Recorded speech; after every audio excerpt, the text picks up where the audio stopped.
Hola, I'm Sue Todd, Chief Strategy Officer at CorpU, and I want to thank you so much for inviting me to speak to your second annual symposium on corporate education in the U.S. and America. And I think specifically we want to talk today about what the economy or the troubled economic times have done to corporate learning in the U.S. and Europe. I think the challenge we all know now is that we are all, and have all, continually be asked to do more with less. And one of the things that's manifesting as is that senior executives are having less tolerance, less patience for any kind of learning or leadership development program that really can impact business results. And we have had plenty of research. One example I'd like to share with you is by Robert Brinkerhoff, who shows us that when people learn and they get back on the job, many of them try and fail as they try to practice and apply and improve performance.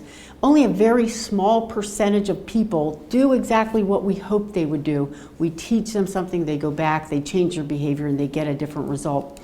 And so the challenge for all of us now is to fix that problem, that gap between all the great learning that we teach them and their ability to turn that into great results.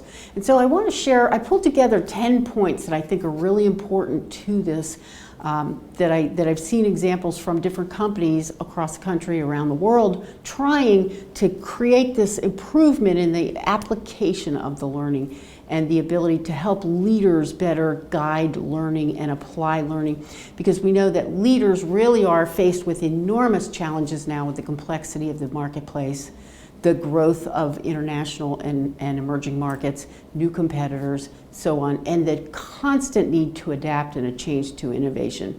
And so the 10 points I want to share with you today are examples of how companies are trying to cope with that change.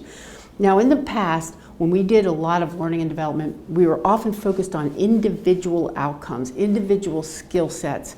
Today, what we see organizations really recognizing is the really need to develop capability, which means having individuals who know what to do, but also understanding how groups of people with the common roles or that work across various functions together build a capability that can differentiate the organization to give it a true benefit. And I often talk about corporate training as in my mind, in some ways, it was always like flying in an airplane and dropping seeds out all over the land and coming back and saying, "Where's our garden?" when people ask us, "What's the result?" And you know, that's the challenge when we're trying to get onesie, twosie individual people to improve performance. And now we have to say, well, what's the capability we're building? We have to get those seeds concentrated in a way that we come back and we see a beautiful flower garden.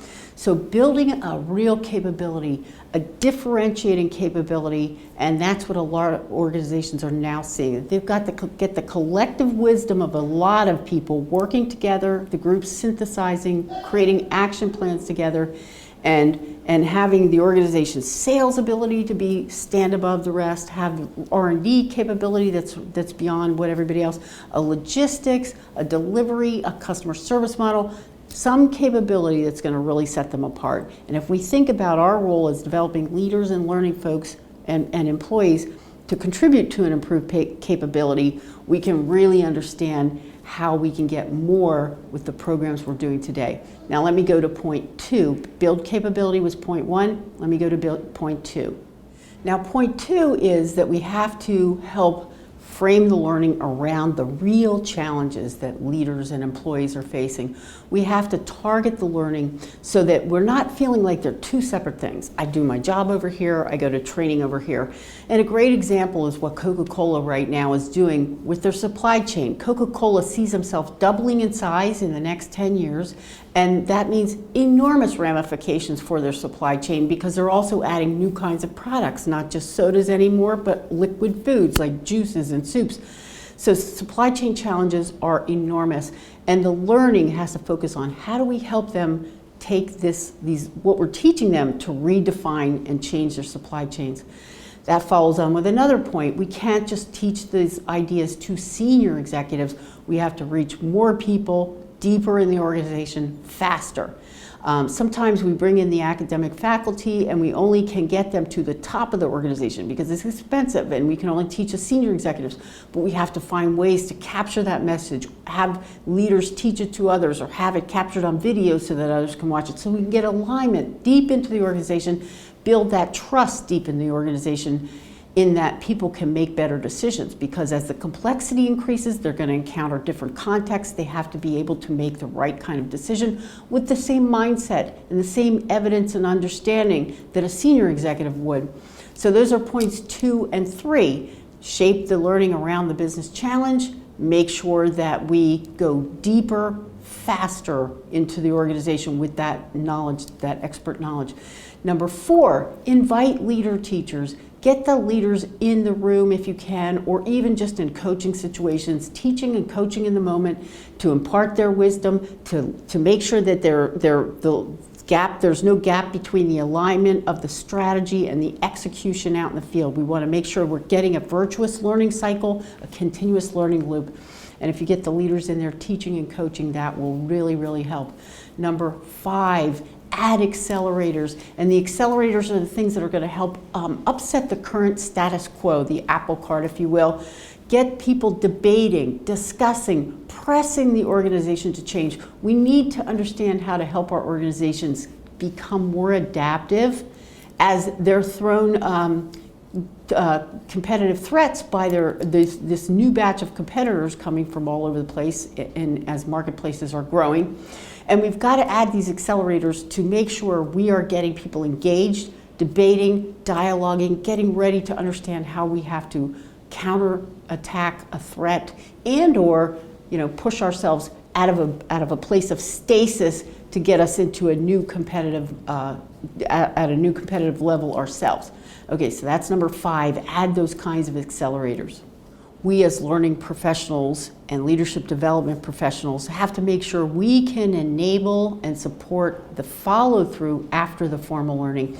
And we're seeing lots and lots of companies experimenting with the social learning part to support the informal learning that they need to do. Let's face it, the expert that teaches new ideas to people isn't there when they're out there trying to apply these ideas. And we've got to create that community so they can rely on each other and apply these ideas to their local context. Tell us how you're tweaking these ideas to make them work, and make sure that information gets shared to others that are trying to make these work. Another idea is really to support experimentation. Again, the world is a complex place. Every region where you're doing business might have different conditions, a different context that people have to apply what they're learning in. So we want to teach them new frameworks, new models, but we have to give them the ability to experiment with to help them learn their way forward. And the new learning environments that are seeing are creating this kind of space for that experimentation and feedback to help people take the ideas, take these academic principles, let's say, theories, models, frameworks, and apply them to their own local context, but then also get the collective group saying, okay, how do we collectively get a critical mass of action together so that we can really make a difference in performance to the business that's measurable. Next, we need to think about how we help to tear down the old mental models that people have in their minds about how business always worked and how it always was. We know that, again, with the new world economy, with many, many, many more players, with working in different parts of the world, we just can't rely on some of the old playbooks, if you will, to grow our business, to be able to reduce costs. We have to tear down those ideas and help people build them back up. The next point is that we need to give them a framework for practice, deliberate practice. It takes a long time, and that's the whole idea, again, of helping them bridge that gap between what they're learning and how they're actually applying it and using it and doing it in the field. And I wanted to point out a point of Dell organization. Michael Dell, the founder of Dell, came in and had to redo their strategy, thinking less about hardware and moving more into a services and solutions-based model. And so part of that was getting every single leader of his on a new page, with a new way of thinking about the business that they could then go forward and teach the rest of the organization. So he had to tear down their mental models of the whole organization about we sell hardware and boxes to we're a services company now, we build solutions. And so those are the kinds of big transformational changes that are happening with people. We need to make sure that, again, that everybody has the ability to practice new skills that they're trying, that leaders are supporting them with these kind of projects that let them practice their new skills. We need to help leaders then also develop the ability to reframe a business problem as a learning challenge, to help them see that there aren't just simple answers like there might have been all through the industrial era where things were somewhat cause and effect, and most of the answers could be discovered or known fairly easy. Today's world, because of its complexity, there aren't simple answers, there aren't easy ways forward. They almost have to find their way forward with their team in many cases. And so we want to help them take this idea, this business challenge, and reframe it for the group as a learning problem that they can all solve together. These are 10 key ideas that I see happening all over with different levels of success, but we really think these are going to be big answers to meeting the economic conditions of the future, doing more with less, and not just us doing more with less, but helping our leaders take our companies to the next level of success. I hope these have been helpful, and thanks very much for your time. Have a great conference.